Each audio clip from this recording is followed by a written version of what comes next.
Bonjour à tous et bienvenue dans cette partie de la formation. Dans cette partie, nous allons parler des structures conditionnelles.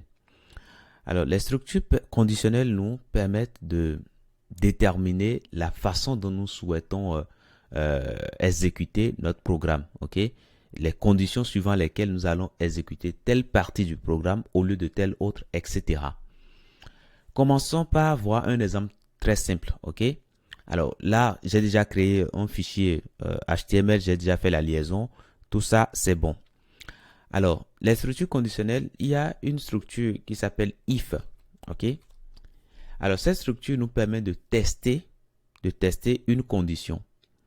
Et donc, lorsque la condition, après le test, ça marche, c'est-à-dire le test de la condition marche ici, ben, on réalise ce qu'il y a à l'intérieur ici. Si la condition, le test sur la condition ne passe pas, ben, on ne rentre pas dans le bloc qu'on a ici. Alors, quand on met les accolades comme ça, on parle de bloc, ok?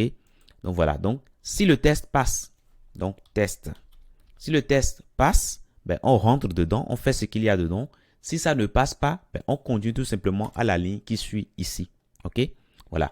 Alors, nous allons tout simplement créer un test. Alors, je suppose que nous avons un programme qui récupère l'âge des utilisateurs, par exemple, ok, et qui stocke l'âge dans une variable âge, par exemple. Et je suppose que l'âge que nous avons stocké, c'est 25, par exemple, ok. Voilà, nous avons stocké l'âge 25. Et nous voulons afficher, par exemple, un message donné aux utilisateurs qui ont plus de 18 ans, par exemple, ok. Donc, ici, qu'est-ce qu'on va faire? On va déjà regarder, est-ce que l'âge est supérieur à 18?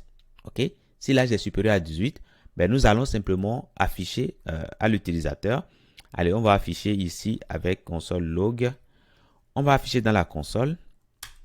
Vous êtes majeur. Ok, vous êtes majeur. Vous êtes majeur. Voilà, tout simplement. Maintenant, lors de l'exécution de ce programme que nous avons ici, qu'est-ce qui va se passer? Dans un premier temps, comme je vous ai dit, on commence du haut vers le bas. Là, on voit qu'il s'agit d'un commentaire. On ne tient pas compte de ça. Deuxième ligne, on voit qu'il y a une variable qui est créée et voilà, et on lui assigne une valeur. Tout ça, c'est bon. Maintenant, ici, qu'est-ce qui va se passer? On va faire le test. On va regarder, on va tester âge supérieur à 18. La valeur de retour sera quoi? Alors, si on prend âge qui est ici, c'est bien 25. Est-ce que 25 est supérieur à 18? Oui. Donc, le test ici va valoir true. Alors, si ça vaut true, ça veut dire que là, on va pouvoir rentrer dans le bloc ici et on va afficher ceci dans la console. OK? Voilà, donc c'est ce qui va se passer. Donc, si je reviens ici au niveau de mon navigateur ici, j'ouvre ma console. Qu'est-ce que je vois? Je vois qu'il a écrit ici, vous êtes majeur. Voilà. Maintenant, imaginez que par exemple, je change par exemple et je mets par exemple, allez, je mets 12 par exemple. OK? Je mets 12. Qu'est-ce qui va se passer? Quand je reviens ici, la page va se recharger et je ne vois plus rien. OK? Il y a plus le message de tout à l'heure. Pourquoi? Parce que le test ici n'a pas marché. Le test a valu false et donc du coup, on n'est plus rentré dans ce bloc-là. Donc voilà pour le if. Il y a également le else qui permet de traiter le cas contraire. C'est-à-dire si ceci ne marche pas, si cette condition ne marche pas, alors dans ce cas, on fera ce qu'il y a dans le else. OK? Donc qu'est-ce qu'on va afficher ici? Je suppose que nous voulons afficher vous êtes mineur. Donc on mettra ici vous êtes mineur. Voilà. Donc, si ceci marche, ça veut dire qu'on va rentrer ici et c'est bon. Et la suite du programme, le programme va continuer sur la ligne 10 ici. OK? Voilà. Suite. Voilà. OK?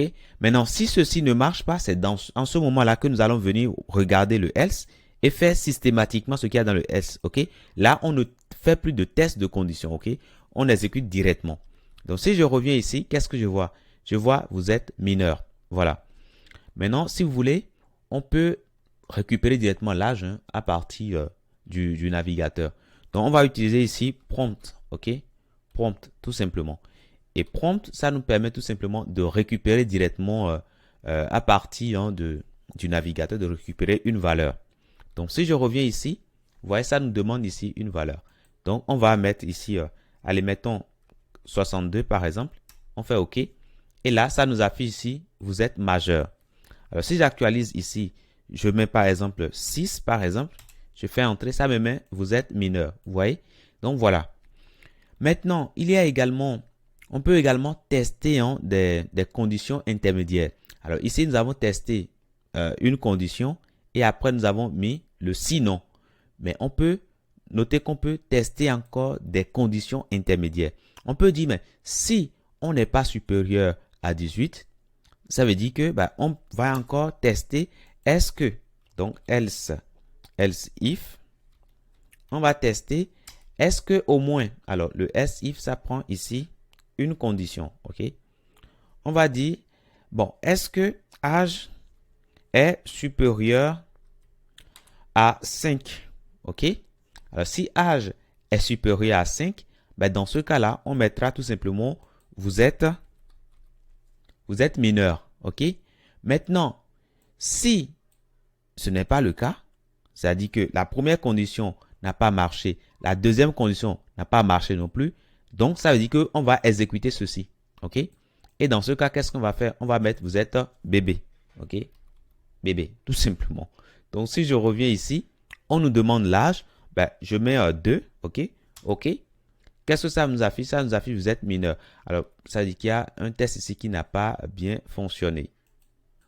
Donc ici, je pense qu'il faut d'abord bien actualiser. Il faut actualiser pour prendre en compte les modifications. On met 2. OK. Ça me met vous êtes bébé. OK. Ça nous affiche ça. On actualise avec F5. On met ici 8 par exemple. Ça nous affiche vous êtes mineur. OK. On actualise et on met 60 ou bien 36. Ça nous affiche vous êtes majeur. OK, voilà. Donc, en fonction de la valeur reçue, eh bien, on fait le test correctement. Donc, ça, c'est bon. Donc, vous pouvez mettre autant de conditions intermédiaires. Hein, voilà.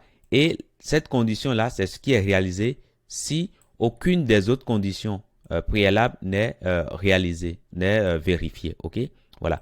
Maintenant, cette condition, le else, vous pouvez ne pas le mettre. Hein, OK, vous pouvez ne pas le mettre. OK, dans ce cas, si ça ne marche pas et que ça ne marche pas non plus, on continue directement ici. OK? Donc, voilà pour la structure conditionnelle if et else. Je vous dis merci d'avoir suivi cette partie et à tout de suite dans la prochaine.